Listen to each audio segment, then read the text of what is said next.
ভাবুন তো, একটি রাজনৈতিক দল যার প্রতীক কোনো সিংহ, হাতি বা পদ্মফুল নয়, বরং একটি সাধারণ তেলাপোকা। আর দলের সদস্য হওয়ার যোগ্যতা আপনাকে হতে হবে বেকার, অলস এবং দিনে অন্তত 11 ঘন্টা সোশ্যাল মিডিয়ায় অ্যাক্টিভ। শুনতে কোনো কমেডি শো মনে হলেও এটাই এই মুহূর্তে ভারতের সবচেয়ে বড় রাজনৈতিক ট্রেন্ড, ককরোচ জনতা পার্টি বা সিজেপি। मेरे प्यारे कॉकरोच भाइयों, रोजगार भी देंगे, विकास भी करेंगे। প্রতিষ্ঠার মাত্র এক সপ্তাহের মধ্যেই ব্যঙ্গাত্মক এই ডিজিটাল প্ল্যাটফর্মটি ভারতের মূলধারার বড় বড় রাজনৈতিক দলকে কাঁপিয়ে দিয়েছে। কিন্তু কিভাবে একটি সামান্য পোকা কোটি কোটি তরুণের প্রতিবাদের ভাষা হয়ে উঠল?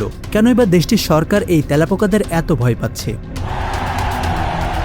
সবকিছু শুরু গত 15 মে 2026। ভারতের সুপ্রিম কোর্টে একটি মামলার শুনানিতে প্রধান বিচারপতি সূর্যকান্ত একটি বিতর্কিত মন্তব্য করে বসেন। তিনি বলেন, আজকাল কিছু তরুণ তেলাপোকার মতো হয়ে গেছে, যারা কোনো চাকরি পায় না। তারা মিডিয়া বা সোশ্যাল মিডিয়ায় অ্যাক্টিভিস্ট সেজে সবাইকে আক্রমণ শুরু করে। এই মন্তব্য সোশ্যাল মিডিয়ায় আসতেই ভারতের যুব সমাজের মধ্যে তীব্র ক্ষোভের আগুন জ্বলে ওঠে। দেশের কোটি কোটি শিক্ষিত তরুণ যখন বেকারত্ব আর প্রশ্ন ফাঁসের মধ্য দিয়ে যাচ্ছে, তখন বিচার বিভাগের সর্বোচ্চ আসন থেকে এমন উপহাস মেনে নিতে পারেনি। পরদিনে এই অপমানের জবাব দিতে ময়দানে নামেন 30 বছর বয়সী যুবক অভিজিৎ দীপুকে। পুনের সাবেক এই সাংবাদিকতা ও বোস্টন ইউনিভার্সিটির ছাত্র রসিকতা করে এক্স হ্যান্ডেলে ঘোষণা দেন, সিস্টেম যেহেতু আমাদের তেলাপোকা ভাবছে, তাহলে আসুন সব তেলাপোকারা এক হই।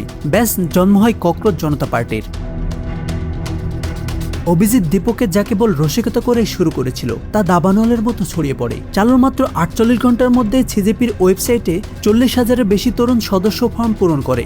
আর ইনস্টাগ্রামে মাত্র এক সপ্তাহের মধ্যেই ফলোয়ার সংখ্যা ছাড়িয়ে যায় 22 মিলিয়নেরও বেশি, যা ভারতের শাসক দল বিজেপির ইনস্টাগ্রাম ফলোয়ারের সংখ্যার দ্বিগুণের বেশি। ককরোচ জনতা পার্টির অফিসিয়াল ট্যাগলাইন হলো voice of the lazy and unemployed, অর্থাৎ অলস ও বেকারদের কণ্ঠস্বর। শুনতে হাস্যকর হলেও এদের মূল ইশতেহার কিন্তু বেশ গুরুতর। তাদের দাবিগুলো হলো ভারতের পার্লামেন্ট ও ক্যাবিনেটে নারীদের জন্য সরাসরি 50% আসন নিশ্চিত করা, কর্পোরেট মালিকানাধীন মিডিয়া হাউসের লাইসেন্স বাতিল করে স্বাধীন গণমাধ্যম প্রতিষ্ঠা, সরকারি পরীক্ষার প্রশ্নফাঁস বন্ধ করা এবং বেকার যুবকদের কর্মসংস্থান সৃষ্টি, এবং তথ্যের অধিকার বা আরটিআই আইনের অধীনে জনগণের কাছে শতভাগ জবাবদিহিতা নিশ্চিত করা। সিজেপির এই আন্দোলন শুধু অনলাইনে আটকে থাকেনি। খুব দ্রুত পশ্চিমবঙ্গ, বিহার, উত্তরপ্রদেশ ও হরিয়ানার মতো রাজ্যগুলোতে তাদের শাখা তৈরি হয়।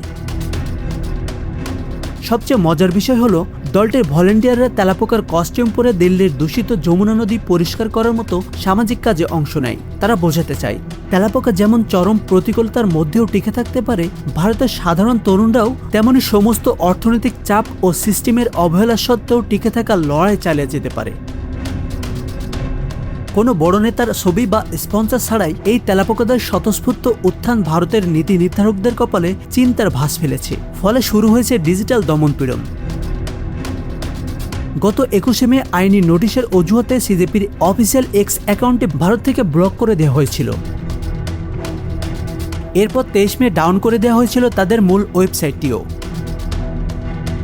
প্রতিষ্ঠাতা অভিজিৎ দীপকে ক্ষোভ প্রকাশ করে বলেন, আমাদের ওয়েবসাইটে 10 লাখ তরুণ সাইন আপ করেছিল এবং 6 লাখ তরুণ শিক্ষামন্ত্রীর পদত্যাগের দাবিতে পিটিশনে স্বাক্ষর করেছিল। সরকার একটা তেলাপোকাকে এত ভয় পাচ্ছে কেন? এই একনায়কতান্ত্রিক আচরণ যুব সমাজের চোখ খুলে দিচ্ছে। রাজনৈতিক বিশ্লেষকদের মতে ককরোচ জনতা পার্টি হয়তো নির্বাচন কমিশনে কোনো নিবন্ধিত দল নয়, কিন্তু এটি ভারতের বর্তমান ভঙ্গুর ব্যবস্থার কালে একটি বড় চপেটাঘাত। যুব সমাজ যখন দেখে ভোট দিয়েও চাকরি মিলছে না, তখন ব্যঙ্গ, বিদ্রুপ আর মিমকেই তাদের প্রতিবাদের শেষ হাতিয়ার বানিয়ে নেয়। এই আন্দোলন প্রমাণ করেছে আজকের জেনজি তরুণদের ফাঁকা রাজনৈতিক ভাষণ দিয়ে আর ভোলানো যাবে না। এমনকি এই ট্রেন সীমান্ত পেরিয়ে পাকিস্তানেও ছড়িয়ে পড়েছে। সেখানেও ককরোচ আওয়ামী পার্টি নামে একটি পেজ শুরু হয়েছে। ভারতের এই ককরোচ জনতা পার্টির শাসক গোষ্ঠীকে একটি কড়া বার্তা দিয়ে গেছে, সিস্টেম যাদের অবহেলা করে ডাস্টবিনে ফেলে দিতে চাই, তারা যদি একবার একজোট হয় তবে পুরো ব্যবস্থার ভিত নড়ে যেতে পারে। আসানুর রহমান মিঠু, বাংলা অ্যাফেয়ার্স।